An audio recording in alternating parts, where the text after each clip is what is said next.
BJP ఎంపీలపై TPCC chief సంచలన వ్యాఖ్యలు చేశారు. తెలంగాణలో దొంగ ఓట్లపై ఖచ్చితమైన సమాచారం ఉందన్నారు. దొంగ ఓట్లతోనే 8 మంది బీజేపీ ఎంపీలు గెలిచారన్న అనుమానం తమకు ఉందన్నారు మహేష్ గౌడ్.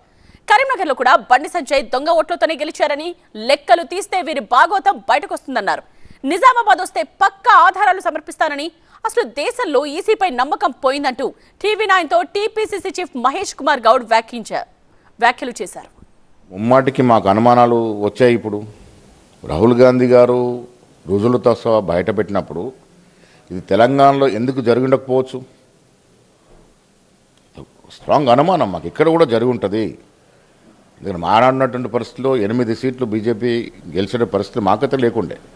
సో 8 సీట్లు గెలిచారంటే ఇక్కడ కూడా కొంత అవకతవకలు జరిగి ఉండొచ్చు అనేది అనుమానం. నిజామాబాద్ పట్టణంలో ఇవాళ నిజంగా నిస్పష్టంగా నిజాయితీగా ఎలక్షన్ కమిషన్ ఆఫ్ ఇండియా వస్తే నేను ప్రూవ్ చేయడం రెడీ ఉన్నా.